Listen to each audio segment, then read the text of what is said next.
the citizens of Calcasieu Parish from your local law enforcement agency.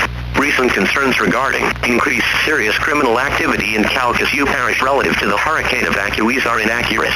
These concerns are fueled by rumor and innuendo from one person to another. Please know that local law enforcement is monitoring the situation, and if action is required, we will respond immediately. The following message is transmitted at the request of the Calcasieu Sheriff's Office.